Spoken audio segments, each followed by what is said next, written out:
ഉമ്മയെയും ഉപ്പയെയും ഒരു വേലക്കാരിയുടെ റോളിലേക്ക് മാറ്റല്ലേ.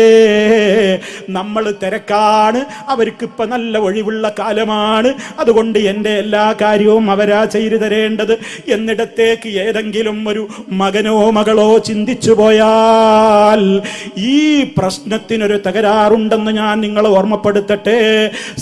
പല കുറ്റങ്ങൾക്കും പരലോക കോടതി വരെ ചിലപ്പോൾ ശിക്ഷയില്ലാതെ വരും. ഈ കേസ് അങ്ങനെയല്ല. ഇത് വരമ്പത്ത് നിന്ന് കൂലി കിട്ടുന്ന കേസാണ്. ആരൊക്കെ ഉമ്മയെ ബുദ്ധിമുട്ടിച്ചോ ബാപ്പയെ ബുദ്ധിമുട്ടിച്ചോ അതിനുള്ള പ്രതികാരം നമ്മൾ തൗബ ചെയ്യാതെ പിന്നെയും അതേ നിലപാടിലാണ് പോകുന്നതെങ്കിൽ നമുക്കും വളർന്നു വരുന്നില്ലേ മക്കള്, മക്കളും മരുമക്കളുമൊക്കെ അവരും നമ്മയിട്ട് ഇങ്ങനെ പകരം തീർക്കുന്ന സ്വഭാവക്കാരായി മാറാൻ അധിക കാലമൊന്നും വേണ്ടല്ലോ. അന്ന് നമ്മളുടെ കണ്ണുനീരുകൾ ആരാണ് കാണാനുണ്ടാവുക? പലരും പുറത്തേക്ക് ചിരിക്കും, എൻ്റെ വീട്ടിൽ എനിക്ക് സമാധാനമാണെന്ന് പലരോടും പറയും. പക്ഷേ ഒരു 5 മിനിറ്റ് അവരെ ഒന്ന് മാറ്റി നിർത്തിയിട്ട് ഉമ്മാ നിങ്ങളുടെ മനസ്സൊന്ന് തുറക്കൂ, ഉപ്പാ നിങ്ങളുടെ മനസ്സൊന്ന് തുറക്കൂ എന്ന് പറയുമ്പോ നിങ്ങളുടെ മുമ്പിൽ വെച്ച് പൊട്ടി പൊട്ടി കരഞ്ഞിട്ട് അവരുടേതായ പരാതികളുടെ ഭാണ്ഡക്കെട്ടുകളൊന്ന് നമ്മുടെ മുമ്പിൽ ഇറക്കി വെക്കുന്ന ആ വേദനാജനകമായ കാഴ്ച എത്ര തവണ എത്ര ആളുകളില്ലെന്ന് നമ്മൾ ഇന്നും കാണുന്നു, കേൾക്കുന്നു. അതുകൊണ്ട് വബിൽ വാലിദൈനി ഇഹ്സാനാ, മാതാപിതാക്കളോട് ഏറ്റവും നല്ല നിലയിൽ വർത്തിക്കണേ. അവരെ ഇട്ട് അങ്ങോട്ടും ഇങ്ങോട്ടും തട്ടരുത് മക്കളെ. പ്രായം പൂർത്തിയാകുമ്പോൾ പലരും ഉമ്മമാരും ഉപ്പമാരും ഇപ്പൊ പലരും പറയുന്നത് എന്താ, എൻ്റെ മക്കൾക്കും മരുമക്കൾക്കൊക്കെ എന്നെ വേണ്ടാത്തൊരു കാലം വരെയുള്ള ആയുസ് എനിക്ക് കിട്ടാതിരുന്നാൽ മതിയായിരുന്നു.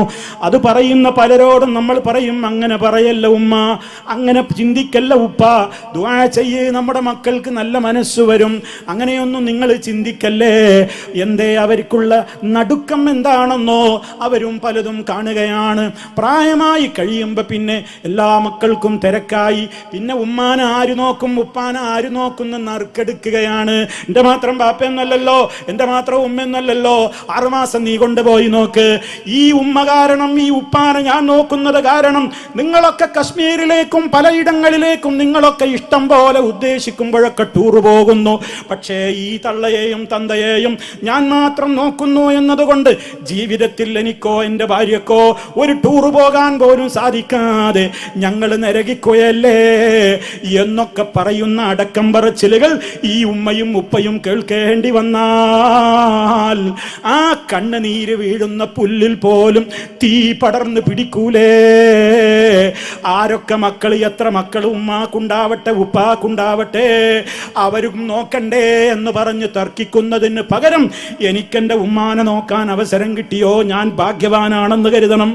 മറ്റോ നോക്കിയോ നോക്കിയില്ലേ, നോക്കണമെന്ന് അവന് ബോധമുണ്ടെങ്കിൽ അവൻ നോക്കട്ടെ, നോക്കണമെന്ന് അവൾക്ക് ബോധമുണ്ടെങ്കിൽ അവൾ നോക്കട്ടെ.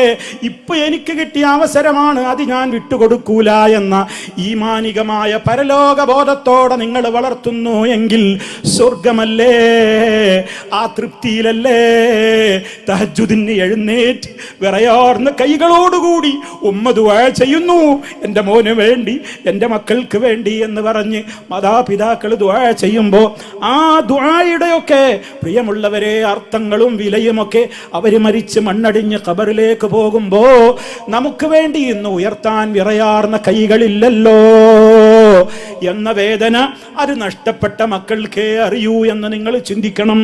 അതുകൊണ്ട് ജീവിച്ചിരിക്കുന്ന ഉമ്മമാരോടും ഉപ്പമാരോടും കടമകൾ നിറവേറ്റണം. ഇനി